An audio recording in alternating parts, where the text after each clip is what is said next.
Hi everyone, it's Claire here. Thank you so much for visiting this channel, Together with Spirit. I post videos to help awaken and inspire and to educate. And in this video, I've invited a friend of mine called Neal Webb to join me in conversation.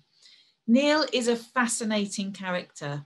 He worked for many years at the BBC, so he knows what it's like to have walked the conventional pathway in a very high-powered position.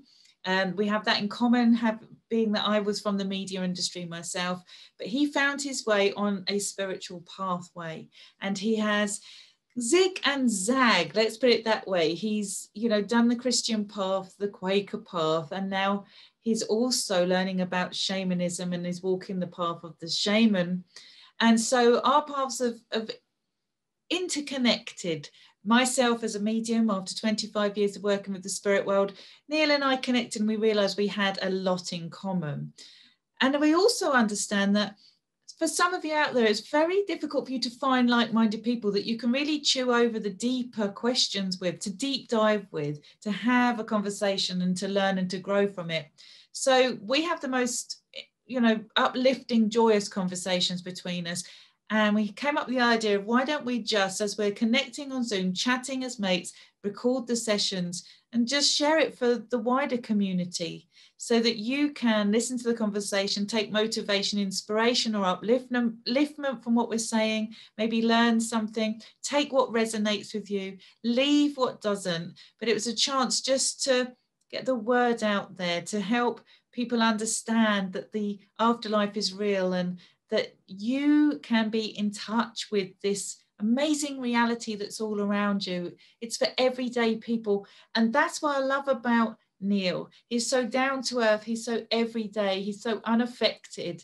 He's had many great struggles in his life and he's overcome them. And his spiritual practice and understanding has led him to be able to live his life to his fullest potential. So I hope you enjoy this conversation.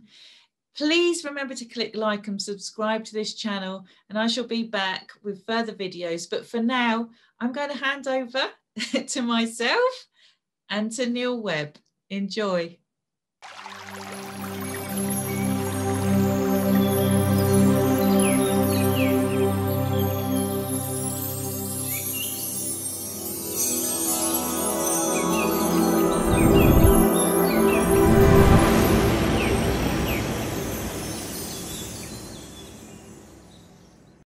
Welcome, Neal. It's so nice to have you here on my channel, Together with Spirit.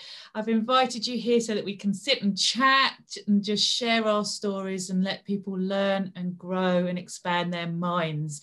And it is such a joy having you with me because we never know where we're going to go with this, but you are such an interesting person. And I, from my heart, love chatting to you and sharing our experiences with the spirit world and our knowledge of spiritual truths. So what I want to get out the chat, by the way, is just to really learn a little bit about shamanism. And I know you're very open about your own spiritual pathway and journey to shamanism and your experiences with the spirit world. And we can just share and learn. And I'm sure that people watching will gain something. Yes, well, I do hope so. And my passion is just giving people the key, giving the people key to unlock that spiritual landscape within us, that inner otherworldly self that we all carry, don't we? We all carry that, and it's anybody can access that if they just open up. This is frustrating for me, and I'm sure for you, that some people, they close up, they block it out because it's there. They're carrying this around as they walk around each day, this whole kingdom, this whole spiritual landscape within themselves. And I really tapped into that with shamanism, with journeying, and realizing that, that from my early days as I'm a Quaker by faith, my Christian roots were making me think in my own head, this was that it was all up in the sky and the clouds and the heavens. But then I think I've told you before, Claire, my favorite part of the Bible is I think it's Luke 17, where the disciples are asking Jesus where the kingdom of God is. And how will we know? And he tells them it's within. It's within you. And I carry that with me, because that's you. It's just having a key to unlock it. It's opening up, isn't it?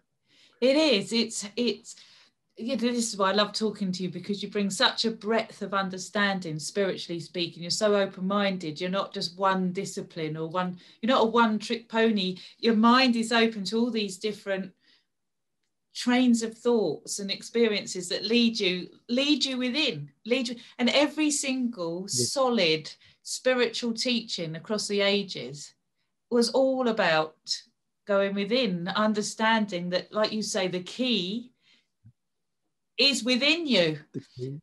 And if you don't find, and the beauty is, it's within all of us, because we are that spark of divinity. And if we don't go in and take the time to find the stillness, go within, find out who we are, go beyond the thinking mind, because we're not our thoughts, are we? That is what we're not.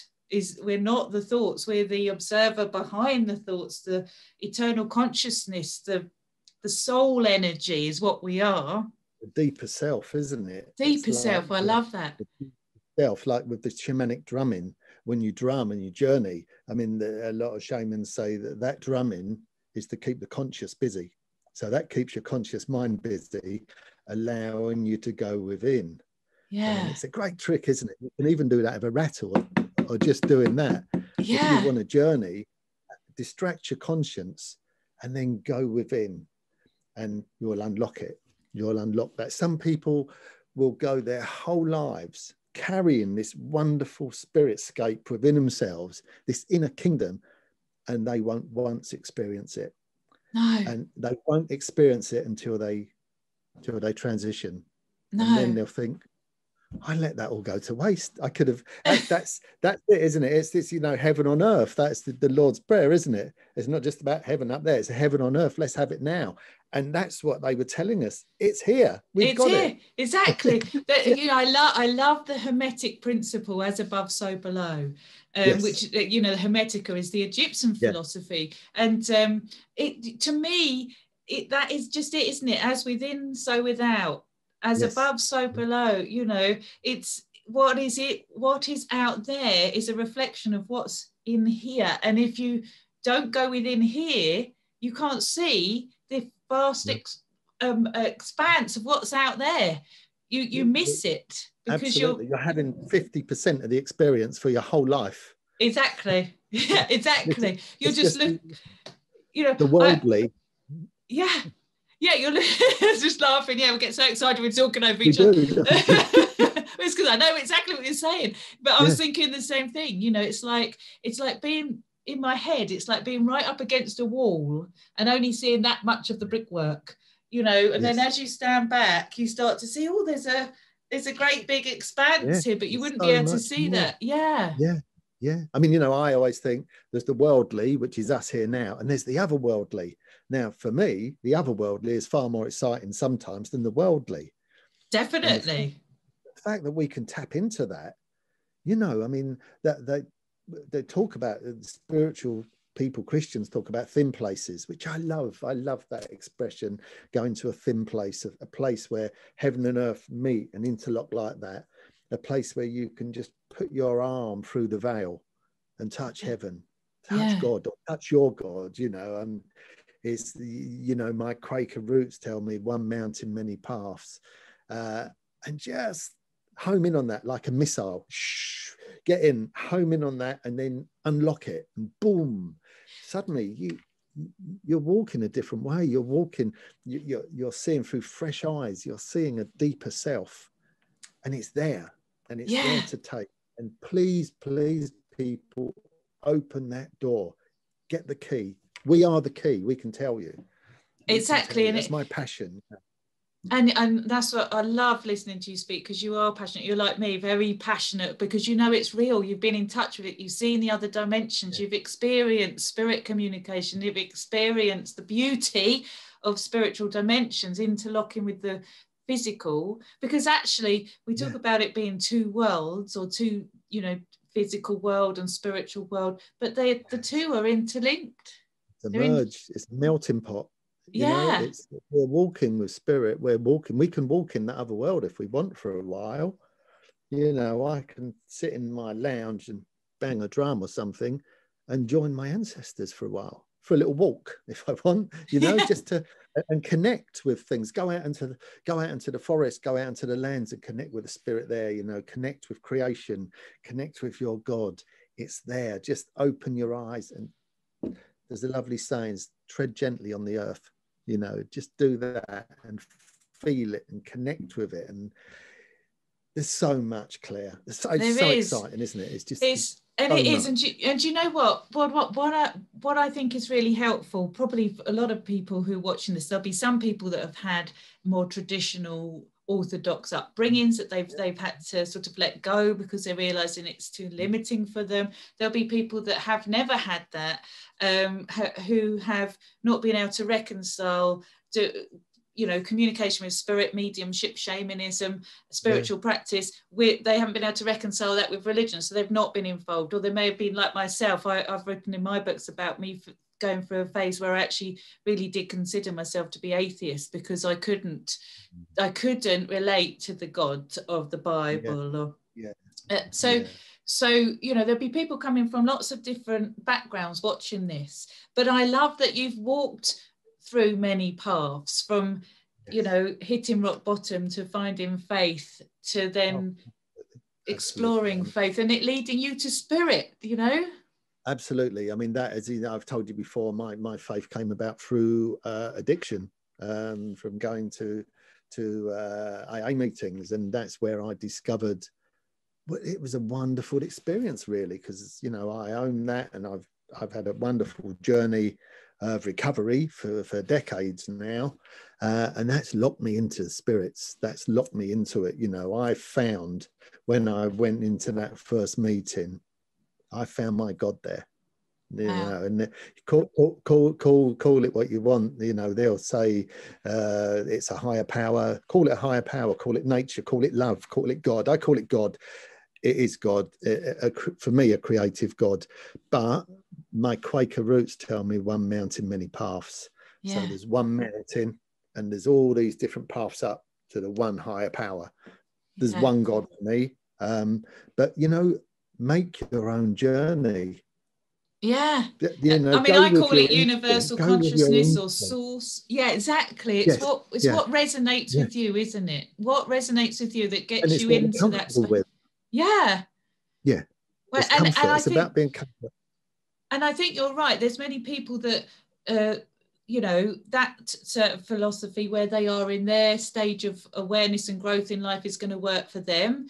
For somebody else, it could be Buddhism. For somebody else, it could be being a Quaker. For somebody else, it could be spiritualist, it could be atheist. It doesn't really matter, does it? It's about, like you say, going within and finding the eternal aspect of you. You know, what is consciousness? Consciousness, we can't describe it scientifically. We can't scientifically measure it, and yet we are it. And that's because it's an aspect of us that isn't physical, but we are awareness. And I believe that awareness is what takes us, and I'm not talking about thought here, I'm talking about the awareness behind the thought is what, it doesn't matter which practice you use to get you in touch with that. It's having a spiritual practice that gets you in touch with it. And if it speaks to you in with different labels or different concepts, Christianity or Buddhism or, you know, whatever it might be, like I like the Hermetica, it doesn't matter because it's leading, like you say, to that one mountain. It's all the same. It's all universal source energy. You know. I love the idea, Claire, of we've spoken about this before, is that stripping ourselves back to the very essence of us, the very heart of us. People talk about the essence of a person, and that is strip away the physical, strip away the mental, engage with the spiritual, discover the essence. You know, the essence of yourself, and that can be done. We've spoken before about stillness, and that is, as a Quaker, that's an important thing to me. And people meditate and they find peace, and you know, they say, oh, I found peace, it was wonderful, I sat in that. Just take that one more step down to stillness and then you're there. You know, you're on the launch pad then to that spirit scape that I talk about. That's when your consciousness is removed, it's stripped away, and the essence of you is sitting there in stillness, and let the wonderment happen. You know, and that's when, I don't know about you, but that's when I experience life at its most heightened, vibrant, is when I can actually just fall still and just be. Yes. And then I'm aware of everything, and that my oneness or connectedness to it all. Yes. And the eternal aspect of that, which to me is the godly divine nature, whatever word you want to put on it. And that's the thing. It's all about getting in touch with soul. You know, you were talking a minute ago, and I was thinking about how I have had the privilege and honor to nurse both of my grandmothers in their passings. And what fascinated me was watching family around them as they were taking their last breaths. There's something that recognizes in you when the essence of that loved one is gone. Yes. You can, and I hear it a lot from people that have lost loved ones when I'm doing readings, you know, for clients, and they say to me, I just knew they weren't there. I went to see them in the mortuary, or, you know, went to see them afterwards. They just weren't there. The essence of them was gone. It's that power that continues on, that lives in what we call the spirit dimensions, that aspect of our loved ones, our ancestors, that is still with us, because it can't go anywhere. It wasn't physical in the first place, was it? And we're all, we know we're all journeymen and women. That's what we are. And we're made to go on. And that essence, you know, as when people pass, that essence can leave people before they actually physically decline. You know, that the body is closing down. The essence is gone. You know, that man, that spirit, that soul it's gone on the next step of its journey. You know, I've seen that a lot in readings. I've seen that a lot in readings. Without a doubt, that you know, that is just, and people just believe that, accept it. You know, it's about acceptance, isn't it? Things like that is about knowing and acceptance. Inner knowing, it's gnosis, isn't it? That inner knowing. Yes, it's knowing. It's and you know, there's not a special gift for that, really, for that part of it. That knowing, once you do that, once you accept, once you open up, it's like a Terry's orange, I say, don't I? You know, you get the chocolate Terry's orange, you unwrap it and you think that's it. And then you tap the middle of it and all the segments go like that. Yeah. And that's what I see it as, you know, that wonderful sort of opening of what you thought was just, oh, that's it. I've unwrapped the orange now. It's sitting there. Give it a tap, bang, it opens. That's what it's about. I love that. And, you know, there's two things that I always take from spirit communicators when they come through in readings. One is that many times when the body's going through those final stages of death, they're already free. The soul has already started to move away from the physical and detach. And the second thing is that they're then experiencing such a great adventure, technicolor, you know, experiencing their reality then in ways that we can't, because it's filtered out through our physical body, but they are journeying into spirit, having amazing realizations and experiences, you know. And the wonderment of realizing that you haven't ended, you know. Well, exactly. And that is when those people that maybe, you know, the people that haven't enjoyed that heaven on earth and haven't enjoyed that essence and deeper inner self, suddenly imagine what they must realize when they think this is it, and suddenly it's bright light and they're flying. You know, exactly. What? I think some of them do. I mean, I have come across people in the spirit dimension who haven't even recognized that they died. It was so easy, to that, and they're still, life is just a continuum, that they haven't even understood. Some of them haven't quite understood that they're even on the other side of life, you know, because offended. Yeah, it's just, in a sense, it's time or reality that's just bent. It's not that. This is what I often say about this, Neal, that, you know, you've heard me say this as well, that, you know, we are life. We don't have a life. If you have a life, you can lose a life. We are life. Yes. So it just continues in, this is the form it's taking at the moment, attached to a physical body. But one day we just move into another state of being.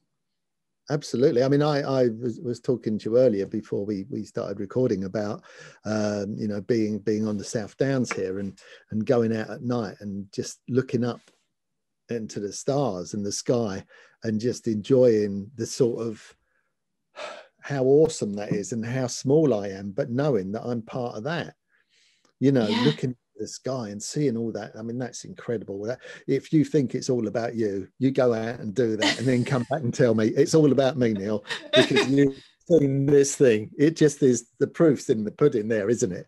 I Can know. you ever overcome that awesome feeling of looking up into a starry night? I mean, it's just amazing. And you just feel insignificant, and yet, you know, the chances of you being here, you know, I was sharing this, that scientists have said 1 in 400 trillion chance statistically on numbers they crunched. I bet it's a lot, even I bet it's even more than that. 1 in 400 trillion chance you being here, looking up at those stars and feeling that inconsequential. It's like that. I'm tiny, really. I am an ant on a I think I'd call it a comfortable nothingness. It's a sort of looking and thinking, oh, I'm nothing, you know, look at that, but I am part of that. I am that speck of dust in that, you know, and that is so comforting. And you are the thing that can experience that. Yes. You know, it's you are the universe experiencing itself, aren't you? Yeah, you know, I've done, you've seen on my vlogs when I've told people about connecting with nature and walking through a wood and connecting with that wood. And I'd say that anyone can walk through a wood and think, oh, this is nice.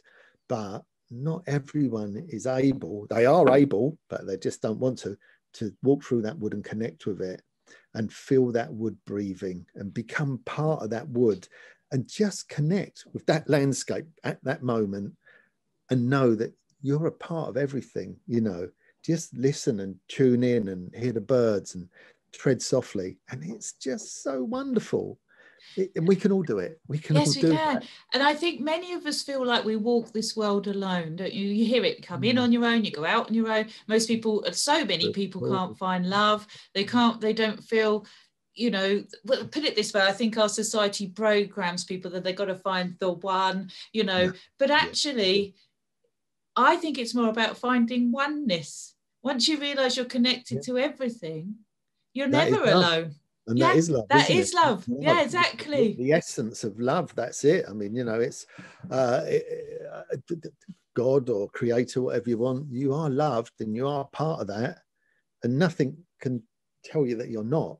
You know, you are part of everything. And that's quite an awesome thought, really. And I can understand people thinking, well, I can't get my head around that. But if you sit down and think of it, it is actually quite simple. You know, it's just accepting that you're part of this incredible journey, this amazing sort of creative sort of energy. I mean, you know, we are energy. We're energy, and we're living alongside it. Exactly. And if we tap into it, you know, just tap into that. And I tell you, people just need to do it. And I'm so hope people watch this and think, oh, I could do that. You know, can I do that? Yeah, it's available to us all. This is it, isn't it? You and I have walked very conventional pathways. We both had a career in the media industry. We both did the whole, you know, system, materialistic, if you want, get married, buy a house, have children. You know, we've done the everyday stuff. We're everyday people. People.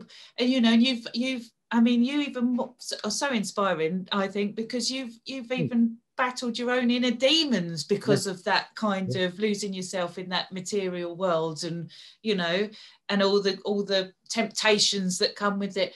And yet, if we can get in touch with it, just living our everyday lives, then everybody can get in touch with it. That's why I just wanted to have a real conversation. No gurus, no putting ourselves above anybody else. It's like, this is open to everyone. And you know what, a lot of people say to me, I'm so frightened of opening the doorway between the spirit world and myself, because I might not be able to shut it again. And they've been hurt, you know, obviously told scary stories, and we've got Hollywood and but actually, do you know what's more scary to me is if you don't open the doorway. because then you really do feel alone. Yeah. It's there, isn't it? You know, just open it. Just open yourself, open your inner self, bare your soul, you know, just, it's, I keep saying it's easy, but obviously it's not for people. But to me, it's just believe. Yeah, You know? it's simple. It isn't, you know, it isn't easy for the person to turn off the chatter in their head and the constant programming and conditioning that we've received when we were born to now. That's not easy to strip that away. That's what all of us are doing. Constant, you know, that is the spiritual pathway, is to start stripping away everything that you've been told and programmed, and to have no thought, just to be in the moment and become the essence, the beingness of it all, to feel your inner spirit. That isn't, it's not easy, but it is simple. You know, the best spiritual teachings are the simplest ones. They're you the know, ones that connect you and work, because it's got to work with ordinary people. You don't have to be intellectuals and theologians. No, in fact, I think that holds you back, because it does. You know, the academic, you know, and I've worked with a lot of scientists, and I've done the whole trying to intellectually understand what's going on when I see a deceased person, or you know, heard a spirit being communicating with me, trying to understand how's that even possible scientifically. You know, actually the academia and the intellect and the overthinking analytical mind, which I have, is the very thing that holds me back and stops me connecting. And that's so common throughout all faiths, isn't it? You know, the academics steal it from ordinary people, claim it. Academia, theologians, you know, you look at the James Bible and things like that. I mean, you can't read them. It's true. When I go to church, I read the Message, you know, because that's been translated for real people, for shopkeepers and carpenters and ordinary people. So just, there's a simple path. That's what we need to remember. It is a simple path. It is a simple path. And make it up as you go along, if you want to. I know that sounds a little bit throw it out there, but make it up. But just believe that you can, and it's not complicated. You know, I remember on my very first shamanic course, which was I don't know, many years ago, I was taught how to journey. And what's journeying for those that don't know, Neil? Sorry, Shamanic Journey it's you close down your consciousness and you go into the spirit realms, as it were. So you're doing a visualization, and you're following a visualization in your mind. It's a visualization that that has its own, obviously, because you're going into that inner spirit scape that I talk about, that spiritual landscape. You're dropping into that, and you're journeying within that, and you're being guided. You know, there are guides, there are power animals that help you. And I thought, this is incredible. This journeying is absolutely wonderful. And you find a place that's your Accessmundi, which is a place where you will enter the spirit dimension, that realm. And so you'll go there and you'll go into it. Anyway, I stopped being able to do it. I just was drying up almost, and I was trying to get back into it. So I went to see another shamanic teacher, and she said to me, Neal, just when you go to your Accessmundi, go down. I fall through. Actually, my Accessmundi is the place in Red Hill of all the places. It's good as any. It's by a lake. It's a lovely place, and I'd fall to a plateau where I would experience a plateau and woodlands beyond that, and my spirit guides would come, and people that would, you know, the land spirits. And she said, go to your Accessmundi, go down, and she'll drum. And the idea of drumming, well, it tunes you into a different thing, and the drumming distracts your consciousness. Your conscious mind is distracted by the drumming, allowing you to go within. And she said, Neal, if nothing happens, just make it up, and it will all suddenly start to fall into place. And I thought, no, this is not right. This can't be right. Just make it up. You know, this is not how it should be. She said, believe me. And we did. And I went down, and I was thinking, right. So I started making up this that this animal had come to me, and I grabbed his towel. It was my power animal called G, who's a lynx wildcat. Wow. And I had the most incredible journey with him. We were flying. I was just holding his tail. We were flying across coastland. We flew across the Mediterranean. We saw white villages. We saw donkeys. We saw the Amazon rainforest. And it was just, I just loved it. And that was the point of that journey. And it proved to me that you just need to start it yourself, and it will. It unfolds. This is what people don't. This is what, something that I've wrote about in my book, What the Dead Are Dying to Teach Us, was about how shamans use journeying and imagination, because they understand that imagination and consciousness and that altered dimension of reality is just as real, like the dream state or daydreaming is just as real a state of being as being physically awake. So it's like following a visualization. You know, I tell students of mine, it does feel sometimes like you're making it up, because you're having to use that aspect of yourself, your imagination. Yeah. But then what happens is suddenly it just kicks in and it starts to unfold just like a dream would naturally unfold, yeah. Where you're not consciously creating, but where the spirit world blending close with you, your power animals, your spirit guides, your deceased loved ones are blending in and co-creating. And it's then that you start to see something that you know you didn't create, you didn't know. You know, I've received information. Yeah, I've received information that I didn't know. I have to go away and research. And so, but you have to have that leap of faith to think, I can use my imagination as a tool to get me there, and that's okay. And so many people will be thinking, oh, but I'm just, you know, I'm just making it up. Yeah, exactly. That kickstarts it though. That's the launch pad. It does. It's a tool that you've been given to be able to get there. Because let's face it, this reality now is all created from ideas and the way that we want, for instance, just even the house to look or the furniture you've got. Someone's come up with that idea. It started as a non-physical thing and became a physical thing. So that is how reality works. It's consciousness. It is, and it's just that, you know, stepping into the otherworldly, isn't it? It's you leave the worldly and you step into the otherworldly, and your launch pad is yourself. Yes. But once you actually step through the curtains into the otherworldly, you don't have to make it up, because it's real. Yeah, it is. It is, and it's actually our true nature. It's our true reality. Yeah. This is the reality that's temporary, that is just serving a purpose for now and that will fall away. That reality is your true reality, and yet we're dismissing it and thinking, oh no, it's wishful thinking, or you know. I was on a Buddhist retreat in Hove, Bodhisattva Kadampa. It was a weekend retreat, and we were being taught by Buddhist monks. And one of the teachings was incredible, and the guy was saying, I mean, it's really challenging. He said, "Are you living in the real world now, or are you living in the dream world?" And you think, what? I said, well, how do you know when you're dreaming that that's not the real world, and what you're doing now is not the real world? That is so weird. When you were talking, your internet.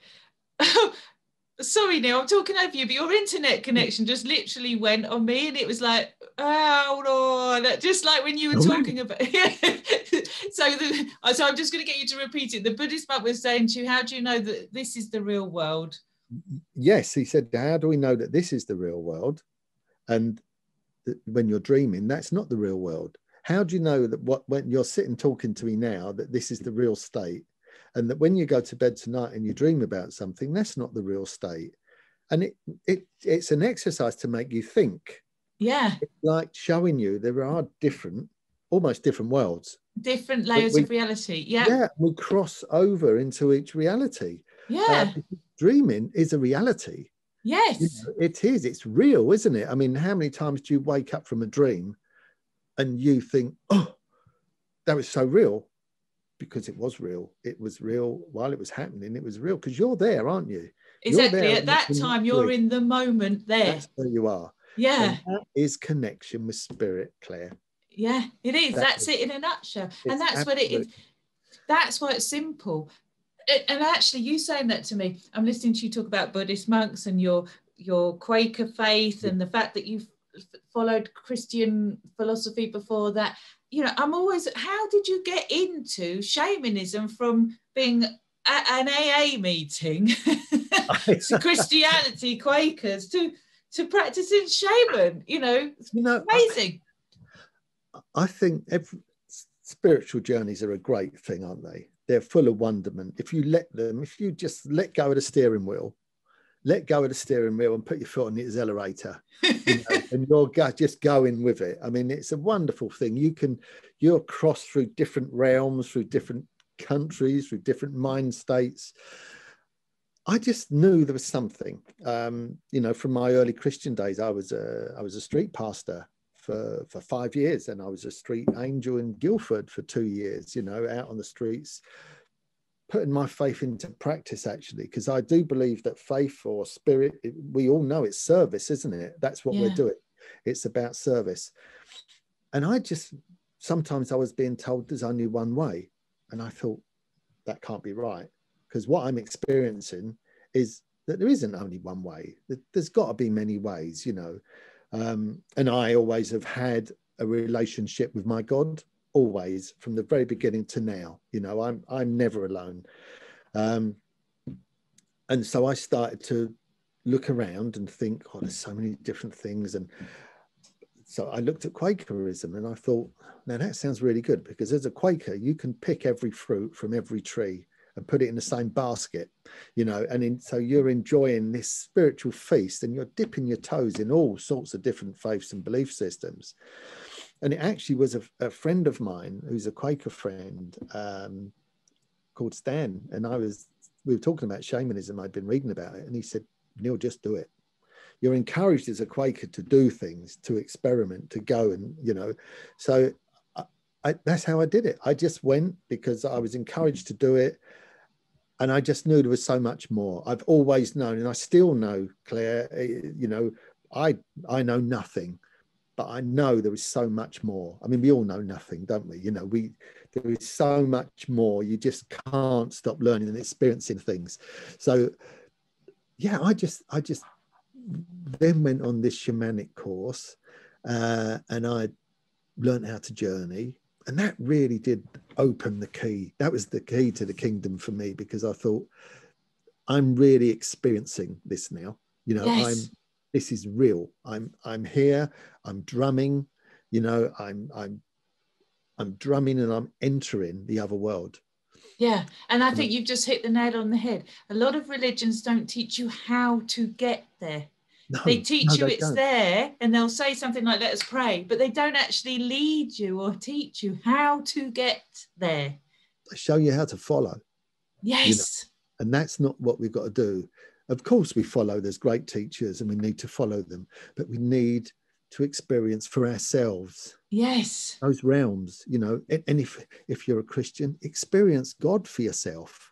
You can. It's the same with everything. Open up. If you want the Holy Spirit to come upon you, open up and ask him. He'll come. If you want your spirit guides to come to you, open up, ask them. They'll come. Yeah. And it all bubbles down and boils down into the same pot, really. Everything's about love and light, isn't it? Yeah. If you ask anything to reveal itself to you, if you have a spirit guide or if you have a power animal, if you ask them to reveal themselves to you, it will be love and light that they show you. And if you're coming with it with the right intent, isn't it? It's about intention. Absolutely. Yeah. Absolutely. I forgot to mention that intent is so important. Now, this is what happens with me. My brain, I get so excited that I forget the most important Oh, no, thing. That's me. No, that's me too. That's what I love about you, the passion. We ping around. When you journey, you have to, I was taught initially that when you journey, you set your intention for that journey and you say it physically 3 times. Right. And so you set that intent. If that journey wants to be like, I want to discover the light within me, or some of the light within me. We say that 3 times. We go to our Accessmundi, we'll go down, and then we will experience that. We'll be guided in that direction because we're there with intent, you know, and that's so important. And it's just incredible stepping into this other world, you know, just being there. And that, you know, going back to my Buddhist monk teaching me what's reality, what's not, that again, that blows your mind. If you think too much about that, you think, well, what is real? You know, is it raining outside, or is it? Am I just pretending? It's like, it goes back to that whole thing, doesn't it? If that, you know, that if a tree falls down, but there's no one in the forest to experience it, did the tree exist and did it fall down? That's it. You know, that's the whole thing, isn't it? If this is the beauty of it, it takes consciousness or an observer to observe a level of reality for it even to exist. Yes. So this is where I think we need to help people understand that when you say, and this is what I love about listening to you, when you say, I go to my Accessmundi, which is the place where you go in your mind, where you set the intent to journey, visualize with spirit and experience something, that you're not then sitting there thinking, oh, I'm just making this all up, it's just my imagination, it's wishful thinking. You're allowing the experience to unfold, and you're accepting that experience is a level of reality, because it is a level of reality. Yeah. Because who's to say that that's any less real than the physical table I'm touching or the chair I'm sitting on? Yeah. Because I can only observe that reality like you're observing your journey, in the same way that I'm observing sitting on the chair. It's coming through my consciousness, my awareness.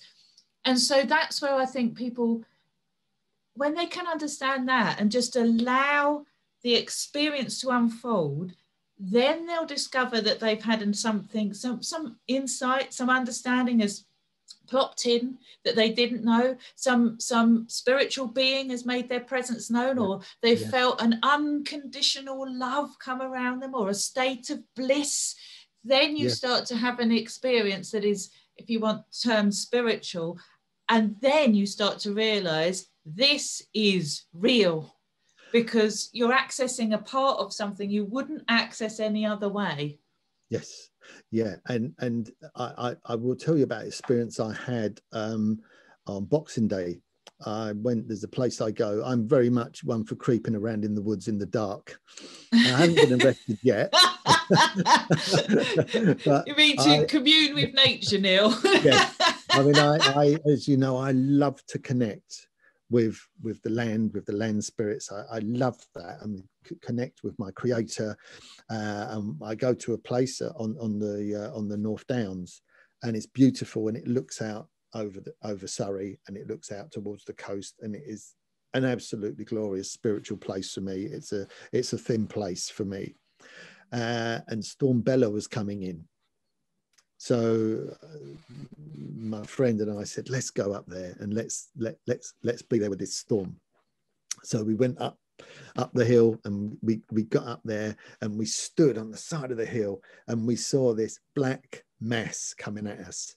Wow. It was absolutely awesome. And we were leaning like you know, when you're free falling from not that I've ever done that, but so I was leaning, and we were leaning at this angle, and the wind was just in our faces, and the rain was lashing our faces, and this Storm Bella was coming in.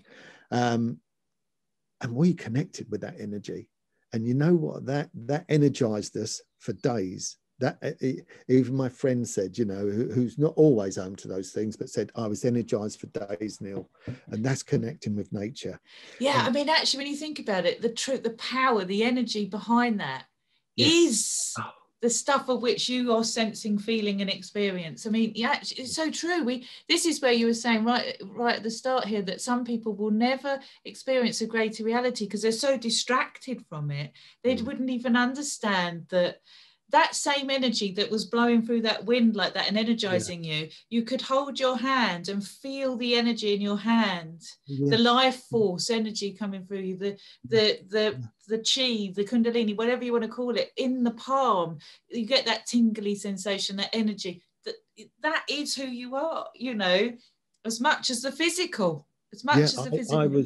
We were connected. We were rooted in nature with the land Yeah. spirit that night. How beautiful. We were part of that, you know, and we got absolutely soaked. I But it was bet. so incredible, you know. It's and You anyone felt can alive.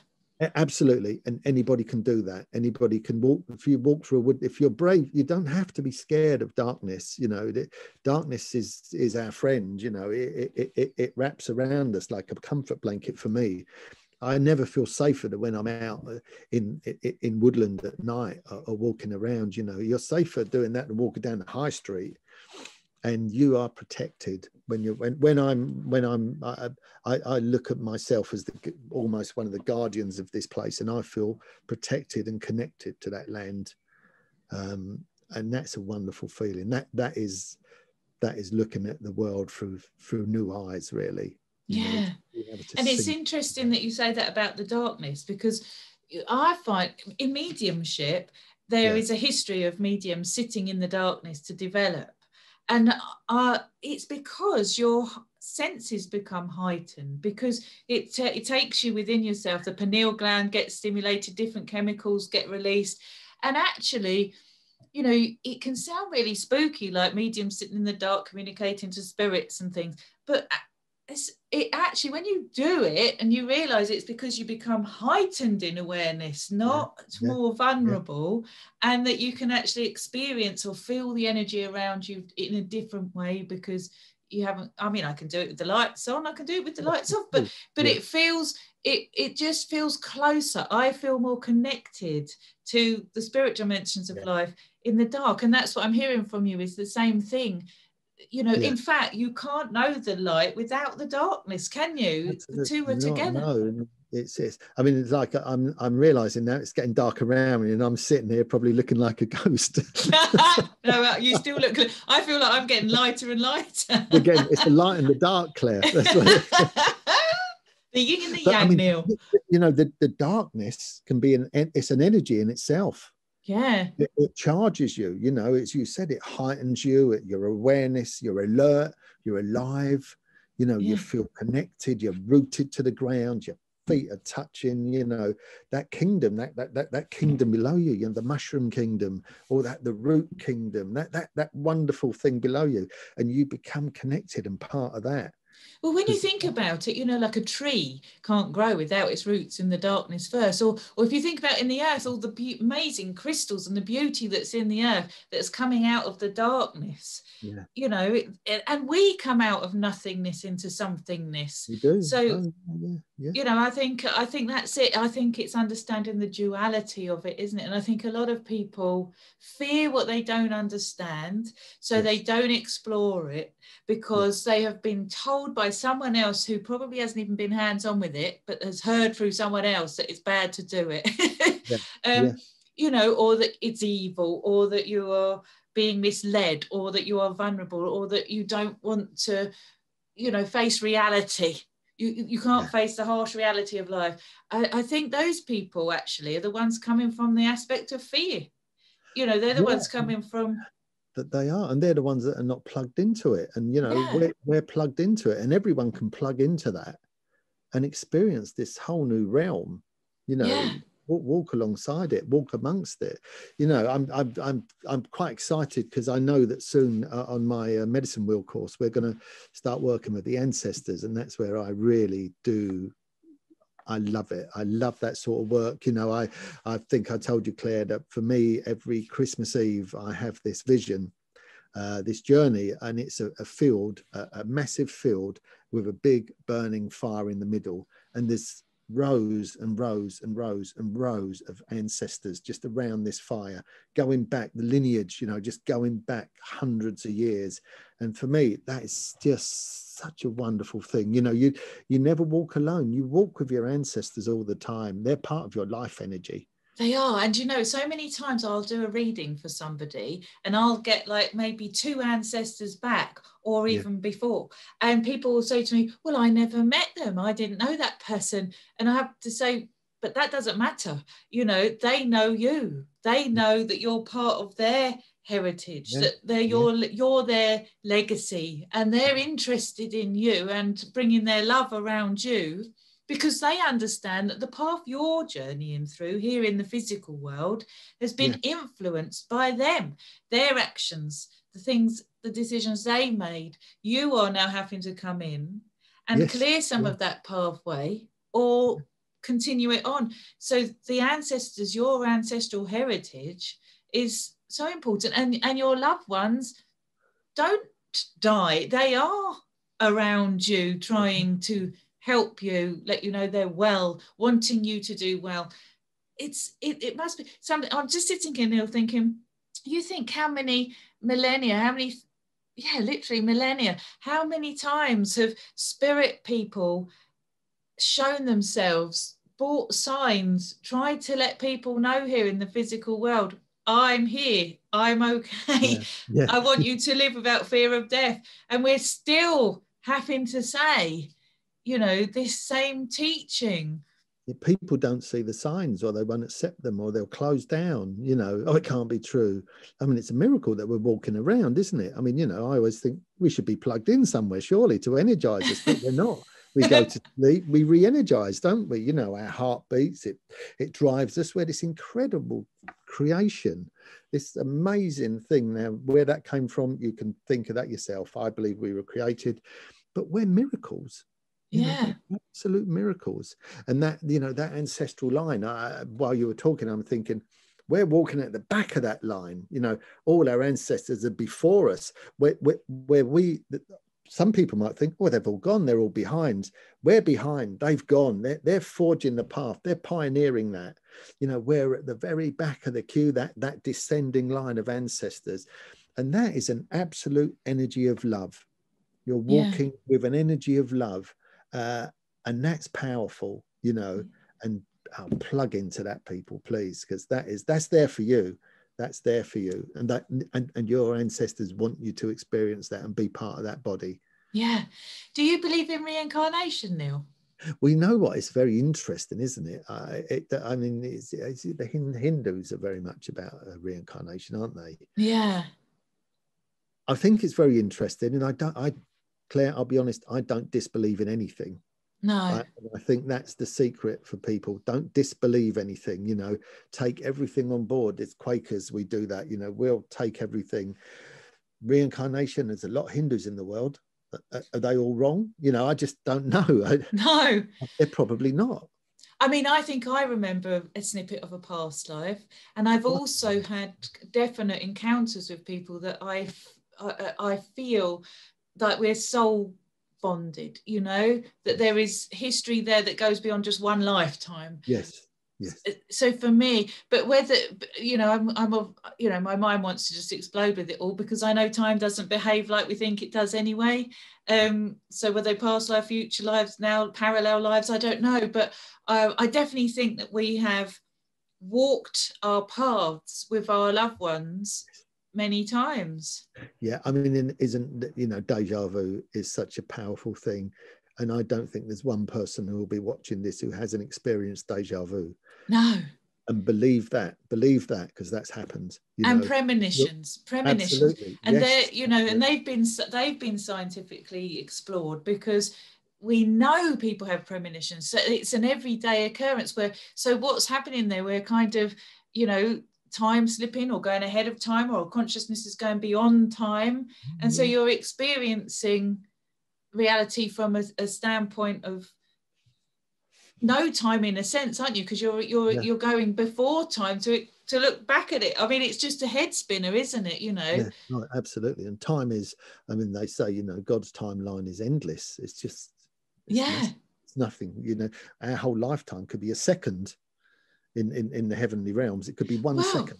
And in the spiritual dimensions, they don't experience time like we do. They're not clock watchers like us, Claire. I suppose they don't have like one physical point of origin to another one that they got to travel to, you know. They haven't got a baby to an old person to travel through. They're just existing. So that, and this is it, isn't it? This is where I'm asking you a massive question just out of interest, but I know neither of us have the answers, but it's so nice to just explore it, because like you say, there is more. There's so much more, and it will enrich your lives. It will enrich your lives, and it will give you new eyes.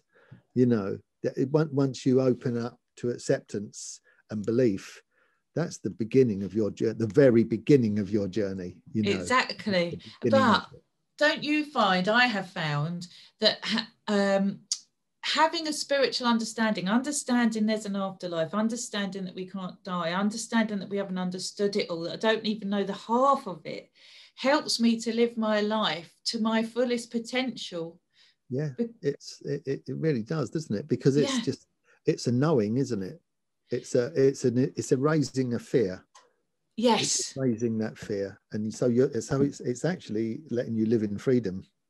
You know, freedom as yourself, and knowing that your inner self is going to walk this earth, you know, for as long as it's here. You know, it's just going to, exactly. Your spirit, your soul is just going to float around forever in the most lovely way.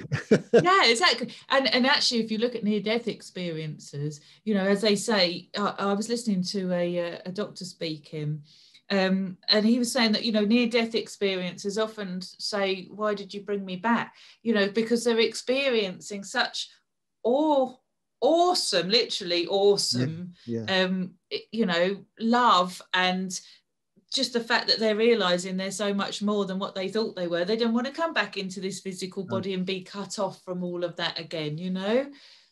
So it's, I mean, there is so much.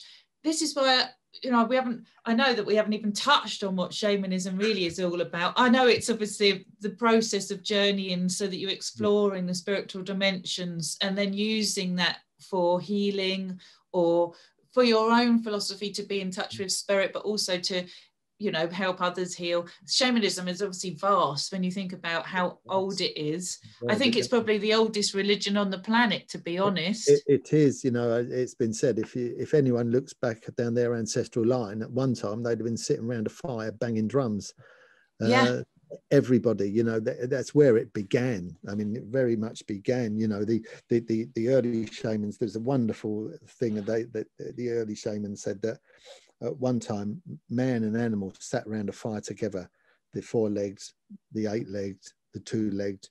But then man left the circle and he started to exert power over the animals. And that's where we all fell apart. And that's what we've got to strive to do, is get that all back again, get that circle back again, get the animals, get the people, get the insects. I mean, as far as insects down, you know, things like that. We're all one body. We're all under one spirit. Very true. And that's what, because I love that about shamanism, is the panpsychism, the spirit in everything. Because, you know, actually shamans are using plants for healing. They're in touch with the whole of nature. They think that, you know, believe in the consciousness within the rock, within the crystal, within the plant, within the animal, the insects, the human. Everything has its own level of consciousness. And when you tune into that and become in tune with the all, I mean, that's pretty much shamanism, isn't it, in a nutshell? Yes. And being able to help others, because, you know, what I love about shamanism, to me, I understand it as not just a philosophy, but it is like a method of healing as well, isn't it? You know, it can be used to help others heal, to help you heal spiritually, emotionally, and physically. Yes, and it's about reciprocity. It's about giving back to the earth, giving back to nature as well as taking. It's a reciprocity is the process that we go through. So we take, we give. We are one in the circle, you know. And there is the shamanism. The umbrella of shamanism is so massive because, you know, the indigenous people of Siberia, of the Amazon jungle, Native American Indians, everywhere shamanism has its own form, you know. And they all have different practices, but they're all very connected. Shamans are chosen. They're chosen by spirit. They're not, you don't decide I'm going to become a shamanism, you know. I mean, people say what I'm doing at the moment is I'm on a course and I'm a shamanic practitioner. I think it's called a Paco in the Andean.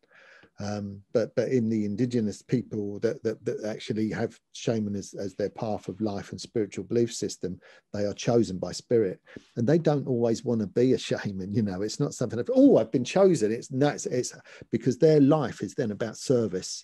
Well, and that's what happened to me. And I have to say, I think I've told you this before, that that my spirit guide said to me, called me a shaman, and said that I am, you know, to follow the way of spirit and be in service to others. And, you know, I never chose mediumship, or I use the word mediumship, but even that's very limited, because yes, I'm delivering messages from deceased loved ones for people, but I'm in tune with the same reality you are, with all the spirit guides, the power animals, the, you know, whatever level of intelligence I need to connect in with at the time for whatever the calling or purpose is. I don't pigeonhole myself. No. But I suppose that's the thing, isn't it? I would never have called myself a medium. I didn't think, oh yeah, I'm going to pick that path and that's what I'm going to do for a living. The spirit world led me there. When I was in advertising, I worked for Disney for years. I had a conventional career. You know, it wasn't what I picked for me. However, as it started to unfold, and the joy of giving in service to others, and the reward was seeing just the most amazing level of reality unfolding in front of me, it became my mission, my passion, my life purpose, my you know, my reason for getting up in the morning, if you want, other than family and, you know, friends and being the love around me. I wouldn't have it any other way now, but it's a great responsibility. It is a great responsibility. Of course it is. I mean, you know, as we were saying at the very beginning, Claire, it's both of our passions to tell people that there is a key. There is a key to this kingdom. There is a key to this otherworldly spiritual scape that you can access. Yeah. And it's very simple to do. And I think we share the passion of trying to say to people, you too can have this. You can have it. It's not hard, but it is hard. It's hard convincing people how easy it is. Yeah. And I mean, I actually think as a medium, I will have done my job if I have helped people to understand that I'm just showing them what's possible. They can access and do this themselves. Yes. And we're saying the same thing here. It's about getting people back in touch with their soul essence, their spirit, their eternal nature, so they can have an experience where they can understand there's more to life, so that they are awakening, ascending, you know, feeling empowered like we are. And I think that's what it really is all about. Your pathway, my pathway, is about teaching. It's about helping people to, I know what you're saying, just expand your mind. Just, you know, if something we've said here today in this video hasn't made sense, go back, listen to it again. You know, it isn't rocket science. Yeah, but and you don't have to follow a set pattern. No. You don't have to read a book to access this, because it's within you. And we keep saying that, don't we? It's there within you, and you will find your own way to tap into it. That's it. You know, remember the stillness. That's where you want to go. You want to sink. You want to get low. You want to go to peace. Just pass through peace, come to stillness, and then it will come to you. Then it'll I think the difference maybe between you and I, and probably a lot of people in their very busy lives and their distracted lives, is that you and I have made this a practice. A spiritual practice means it must be practiced. It's about committing to it, dedicating to that, just like you would a diet or exercise. You just make it part of your everyday life. And that's where most people fall at the first hurdle, in all honesty. Yes, I mean, it's about living it, isn't it? It's about walking it every day. It's about knowing. And once you get to a place of knowing, that's good, isn't it? Because you don't have to fight anymore. You haven't got to say, oh, is that true? Is that really true? Oh, could that happen? Could you think anything can happen? Anything can happen. And I don't disbelieve anything that people tell me. I process things. Of course, I have a filter system. But I'm open to anything. If someone wants to tell me a story about something otherworldly or extra normal or paranormal, I'm all ears and I want to learn from it. And, you know, if you cherry pick things, don't you? You know, if someone's sitting watching us chatting away and thinking, they might be able to cherry pick certain parts of this that will resonate with them. And Yeah. they think, well, that's true, and filter the rest. If it's not for you, that's absolutely fine. But don't dismiss things. Stack them up and look at them later, park them, go back to them. And that's how you grow with it and learn. Absolutely. I think it's like any good spiritual text. I used to have this with the Bible. I read the Bible as a child, took it completely literally, that just like a storybook. Then as I got older, I just thought, oh no, I can't accept that. It clearly was an inaccurate historical account of fairy tale. And as I got older, the more spiritually aware I got, the more I realized, how did I not see the truth in that? And then if I go back to it, I mean, the depth I can see out of it now, because once you realize that those were stories, but they were stories written with deep spiritual knowledge underneath them all, then you're seeing it for, like you say, the message.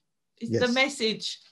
It's not about, the historical fact or what can be proven or what can't be proven, or and if you look at it with all these ancient spiritual texts, the Bhagavad Gita, I love the Tao, the Hermetica, the Gnostic Gospels, the Christian texts, whatever. Whenever I look at them all, I just see that they're leading me to the same truth through storytelling, but the actual truth of it is all the same in all the texts. There's a manual. One mountain, many paths. Exactly what it is. It is. Yeah. It's all there. It's all there. Learn from everything, I say. Open your mind, learn from everything. If something's given to you, learn from it, filter it, and just carry it with you, because it will stand you in good stead, on your journey. And a spiritual journey, no two people have the same spiritual journey, do they? Unless they're told to follow. Now, I wouldn't say to anyone, follow this. I'd say, make your own steps, small steps, climb mountains.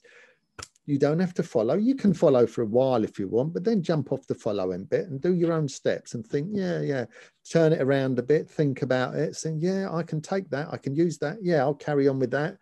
Next stage of your journey, pick something else up and build this lovely spiritual scape that you can live with, and then as your life progresses, all those little things that you've picked up, you'll learn. You think, I can use that now. This is a situation. I can smudge this or something. I can clear this. I can do it. Just pick it all up, digest it, and it's a toolbox for your spiritual path. Yeah, I couldn't agree more. There's so much I could talk to you about. I'm aware that we probably covered what we can in one, but we'll have to just do it again, Neal, because there's so many things about, I just love, we haven't even touched on how you even climbed out from the darkest pits and used your faith to get back into, out of addiction. And I think these are the things that are important for people, because that's everyday life. Using spiritual practice to cope with the challenge of everyday life. So I'd love to have a chat about that another time. But you're just so inspiring to listen to, and to just hear your thoughts and have an organic conversation. And, we are great friends coming from the soul to each other, chewing over the fact from very different angles in some respects. And yet, like you say, the one mountain, many paths, we're just coming together and sharing. So I hope the people listening, I'm sure they have got something out of this. But I just want to thank you so much for being so open, just sharing your truth, your passion, your ideas. Thank you, Neal. We'll have you. Namaste. We will have you back soon. Thank you, Claire. Thank you. Bye-bye.